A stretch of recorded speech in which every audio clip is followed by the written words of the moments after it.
Dusome ijambo ry'Imana mu gitabo cy'Abami ba kabiri ibice 7 umurongo wa 1 kugeza ku wa 3. Elisa aravuga ati nimwumve ijambo ry'Uwiteka. Uwiteka avuze ati ejo nk'iki gihe ku irembo ry'i Samariya indengo y'ifu y'ingezi izagurwa shekeli 1, kandi indengo 2 za sayiri nazo zizagurwa shekeli 1. Ariko umutware umwami yegamiraga asubiza uwo muntu w'Imana ati mbese naho Uwiteka akingura amadirishya mu ijuru bene ibyo byabaho? Aramusubiza ati uzabirebesha amaso ariko ntuzabiryaho. 3. Kandi ubwo hariho abagabo 4 b'ababembe bari bicaye bari ku irembo baravugana bati ikitwicaza aha kugeza aho tuzapfira niki? Imana idufashe. Haleluya. Shimye Imana kuko inyemereye kubona umwanya wo kugira ngo tusangire ku ijambo ry'Imana kuri uyu mugoroba. Ijambo ry'Imana ni imbuto itabora. Ijambo ry'Imana ni imbaraga. Mu ijambo ry'Imana tubasha kubonamo ibintu byose. Iyo dusomye Bibiliya dusanga ko isi yaremwe n'ijambo. Ibintu byose rero iyo bikozwe n'ijambo ry'Imana bibasha gukoreka. Muri iyi minsi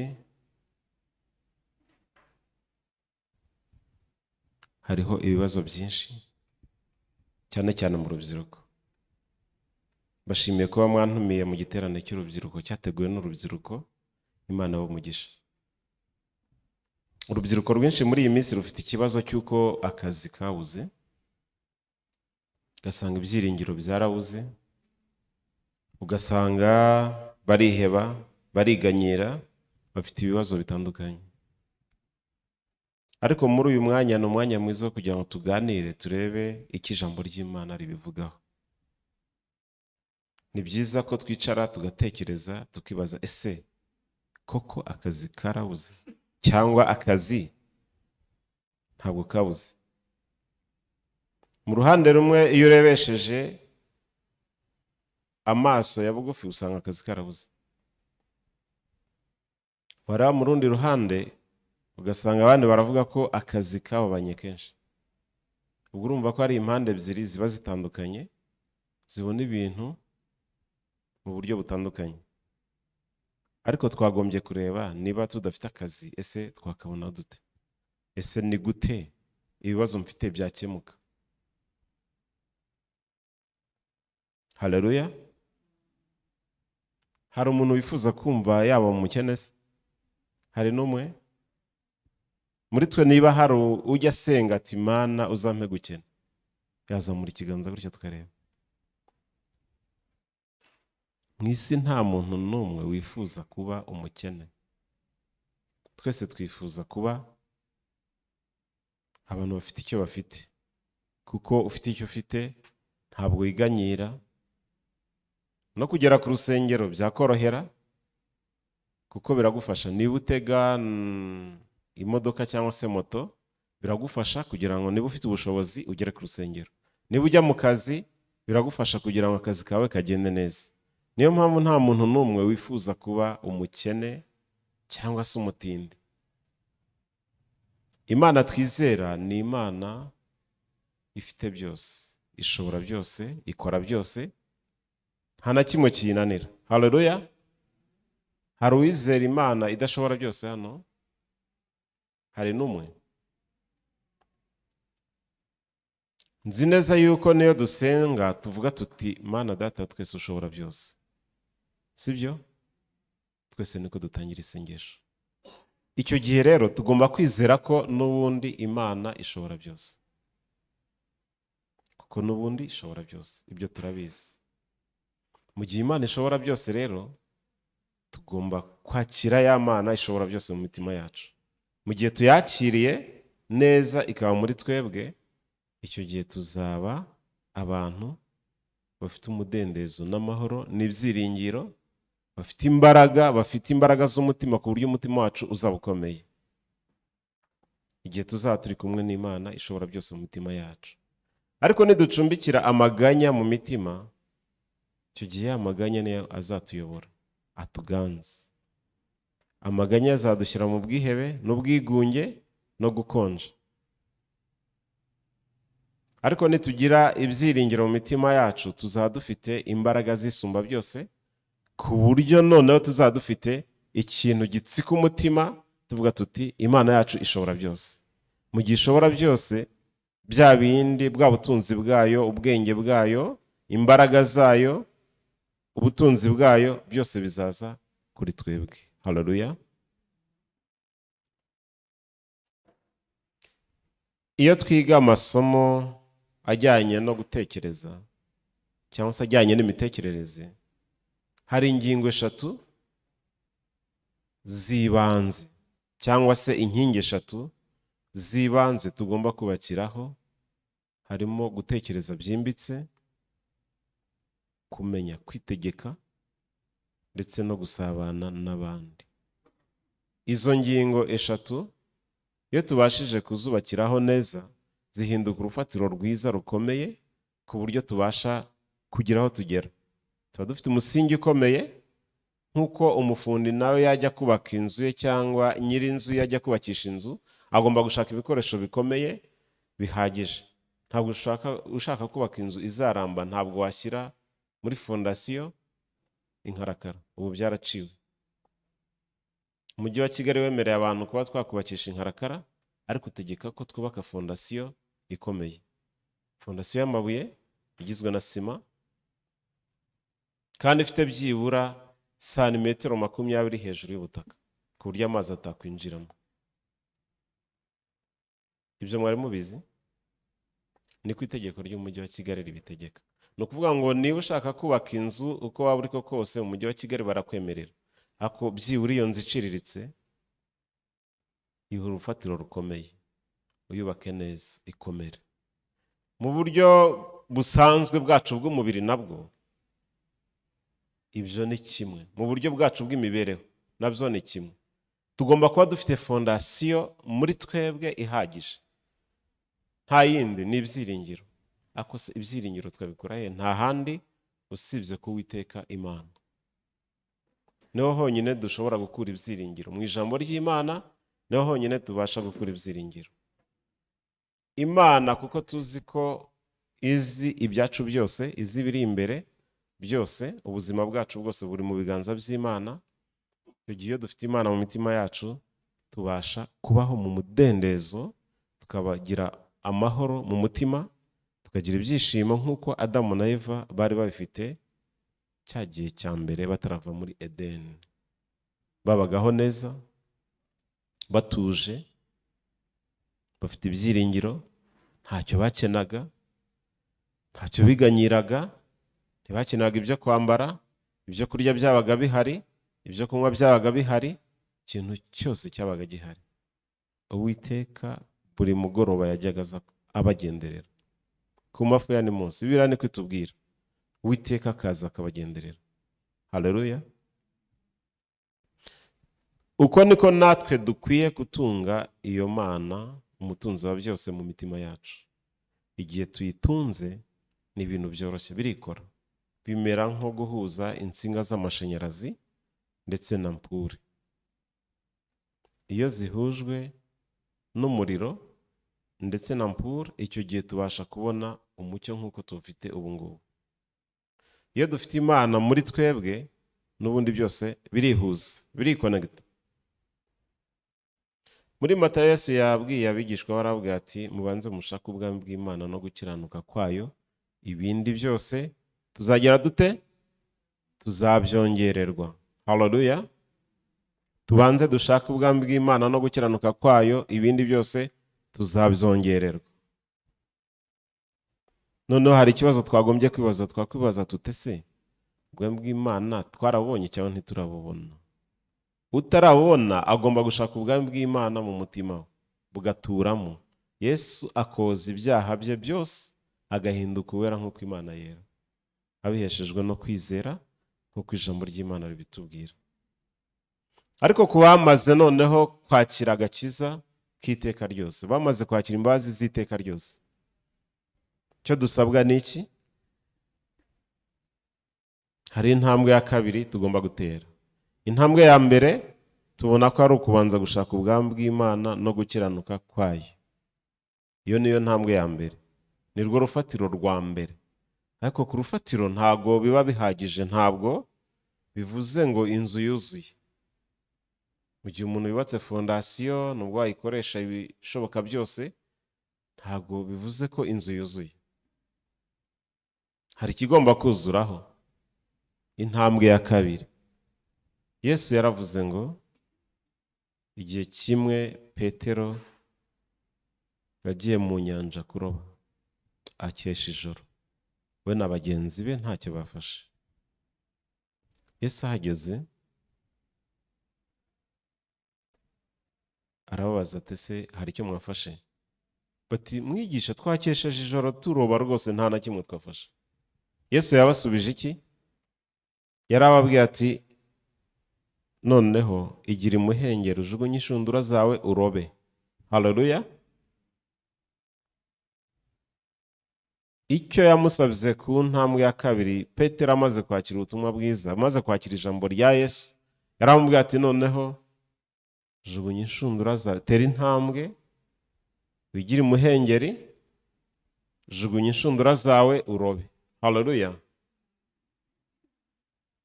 Mu gihe tumaze kwakira agakiza, dufite ibyo dukennye mu buzima bwacu, Yesu aratubwira ngo jugunya inshundura zawe urobe. Tugomba kujugunya inshundura none. Nicyo kintu Yesu adusaba, nta kindi. Jugunya inshundura, ubundi umwami arikorera imirimo. Petero nta mafi yabonaga. Ntabwo yayabonaga, kuko yayabona aba yarayarobye mbere. Petero yarasubije ati ubwo ari wowe ubivuze none reka mbikore. Kuko amafi atagaragaraga mu buryo bugaragara, Petero ntabwo yahise yizera iryo jambo ry'Imana. Ariko Petero amaze gutekereza mu buryo bwimbitse, yaratekereje aravuga ati ubwo ari Yesu ubivuze, kandi akaba ari umwana w'Imana ishobora byose, akaba ari data wa twese, noneho reka mbikore. Haleluya.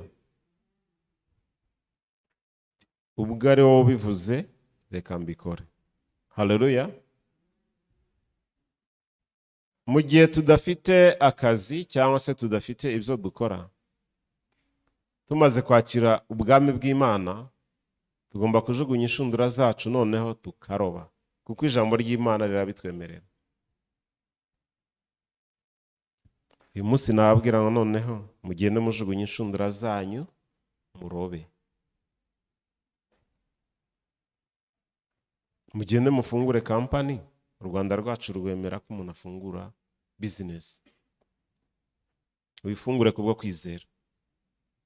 Genda uyandikishe, banza utekereze ikintu wumva ukunda kandi ufitiye impano ubashije gukora muri wowe. Ukora umushinga, genda ufungure kampani, uyandikishe, jugunya inshundura urobe. Tureko mu mwaka utaha nk'iki gihe uzaba udafite ubuhamya.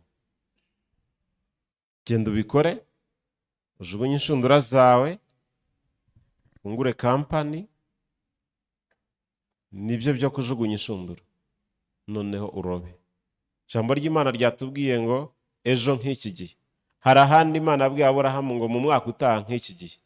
Noneho tureko mu mwaka utaha nk'iki gihe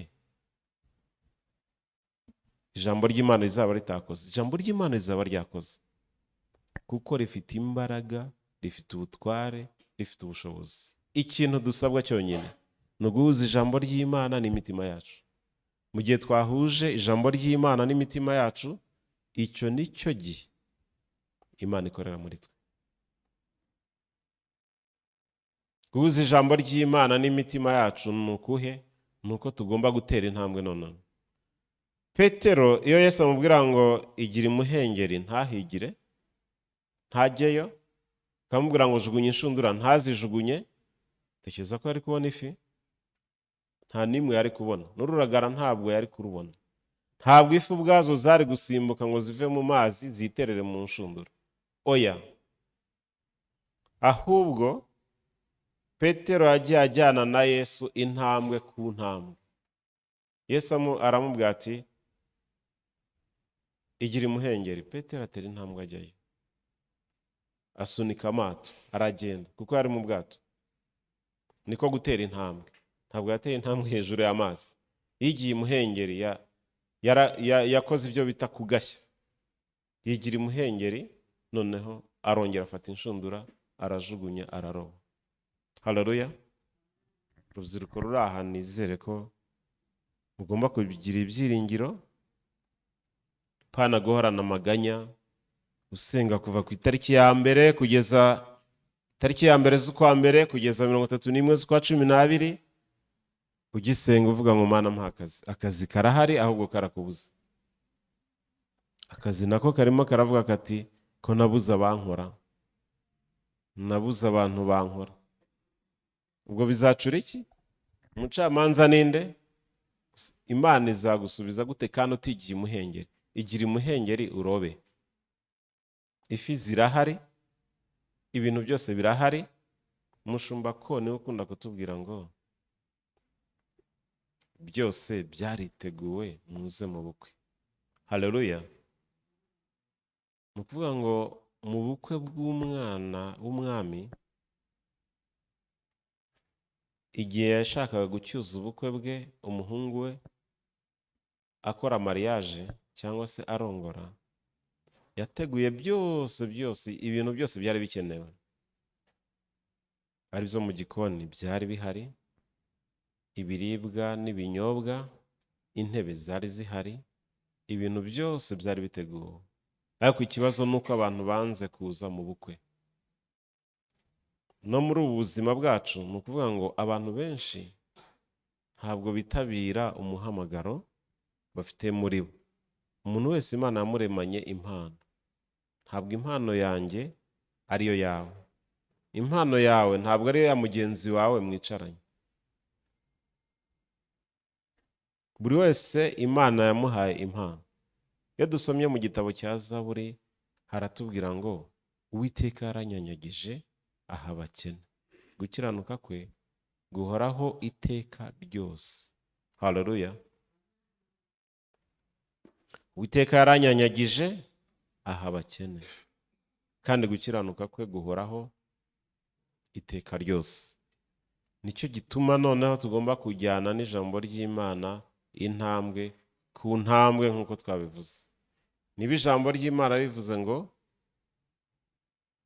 igira imuhengeri, tera intambwe ugende, wikwiganyira, wikomeza kwicara, kuko ntabwo wakwicara kugira ngo ibintu bizagusange mu rugo. Ntabwo wakomeza kwiganyira ngo bigusange mu maganya. Ugomba gutera intambwe ukigira imuhengeri, ugomba kugashya ukigira imuhengeri. Ibintu byose ni uguhatana. Muri IYF harimo change, challenge na cohesion. Ni ukuvuga ngo tugomba guhatana cyane nkamwe b'urubyiruko. Urubyiruko rugomba guhatana kugira ngo ruve mu kibazo cy'ubukene, ruve mu kibazo cyo kuvuga ngo twabuze akazi, kandi akazi karahari.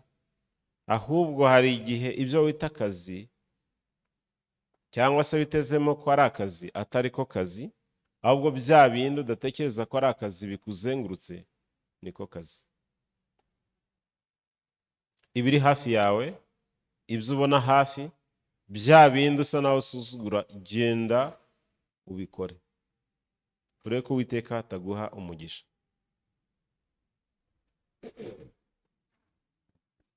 Ni ukuvuga ngo ijambo ry'Imana twasomye uyu munsi ni Abami ba kabiri ibice 7 umurongo wa mbere kugeza ku wa 3.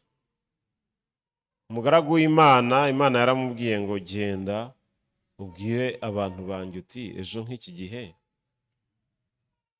ku irembo ry'i Samariya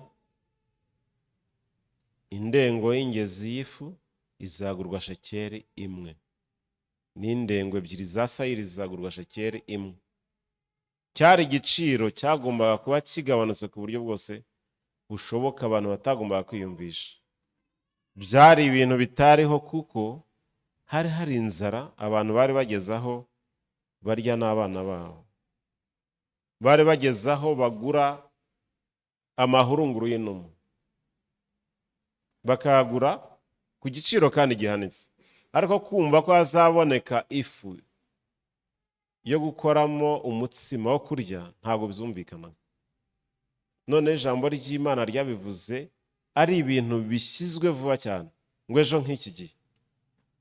Kugira ngo umwana w'umuntu abashe kubyiyumvisha biragoye kumva ko ejo nk'iki gihe ibyo bintu bizakoreka. Byari bigoye ku mwana w'umuntu, ariko kuko ari Imana yari bivuze byagombaga gusohora. Byasohojwe n'iki? Abantu babwiwe n'iki ko byakemutse? Ni ba babembe 4 bari baraciwe, bari inyuma y'umurwa, batari bafite umumaro. Abo mu mujyi bari barabaciye, barabirukana bashyira inyuma y'igihome. Baravuga bati mwebwe nubwo Abasiriya babica ntacyo twaduhombye. Basaga n'imbura mumaro, muri make bari barabaye nk'ikintu nk'umukati waboze, bari barajugunywe. Ariko bo baricaye baravuga bati ubundi kitwicaje aha n'iki kitwicaza hano kugeza aho tuzapfira, mwareka tugatera intambwe tukigira imbere. Baravugana bati, bagiye inama, bakora ubusabane, bakora fellowship, baraganira. Ni nyuma yo gutekereza mu buryo bwimbitse, baravuga bati nituguma aha turapfa, kandi nitwinjira mu murwa naho inzara urimo iradutsindamo. Ariko ntibyanashobokaga ko bagomba kwinjiramo kuko bari barahejwe, bari ababembe, ntabwo bagombaga kwinjira mu bandi bantu bazima, keretse bafite ikindi kintu kiri special gituma ba bantu bari mu murwa babakenera. Baravugana bati noneho mureke hose ni ugupfa, aho kugira ngo tuguma aha twicwe n'inzara, cyangwa se tujye mu murwa ndaho inzara idutsindemo, ahubwo reka tujye imbere dutere intambwe dukeze ingabo z'Abasiriya. Nibadukiza tuzabaho, kandi nibatwica hose ni ugupfa, gupfa no gupfa byose ni ugupfa. Batera intambwe gahoro gahoro gahoro.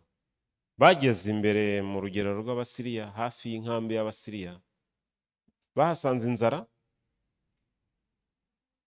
cyangwa bahasanze ibyo kurya? Bahasanze iki? Ibyo kurya. Bahasanze ibyo kurya, imyambaro, ifeza n'izahabu, byose, ubutunzi bwose barabuhasanze. Ariko nuko bakoze iki? Bateye intambwe. Haleluya. Mureke dutere intambwe, twigire imuhengeri, turobe. Haleluya. Yaba umunyeshuri uri hano agomba kwigira imuhengeri akaroba. Byose birashoboka. Imana yadusezeranije ko turi abambere. Ese mutekereza ko ishobora kubeshya? Ntabwo Imana ibeshya. Nta nubwo nayo ijya yibeshya ku buryo yenda hari ikintu cyayisoba ikakibeshyeshya undi. Oya, ntabwo ariko biri. Imana ntabwo ijya ibeshya, nta nubwo ijya ibeshywa ku buryo yenda hagira uyibeshya ikabeshya undi. Oya, ahubwo Imana ni nyakuri kandi ibyo ivuze biba ari ukuri. Mu gihe tubashije kwakira ubutumwa bwiza, tumaze kwakira ubutumwa bwiza, tuba twakiriye Yesu Kristo ni uwa mbere. Natwe tuba turi iki? Tuba turi abambere, sibyo? Tujya tubona amavide ya koka, sibyo? Ntabwo iba koka kuko ari uko byanditse, ahubwo iba koka kuko harimo ya koka. Natwe iyo twakiriye Yesu Kristo mu mitima yacu, tuba turi ba Yesu batoya, tuba turi abana b'Imana. Haleluya. Abana b'Imana ni ukuvuga ngo ibyayo, ibya data ni ibyacu.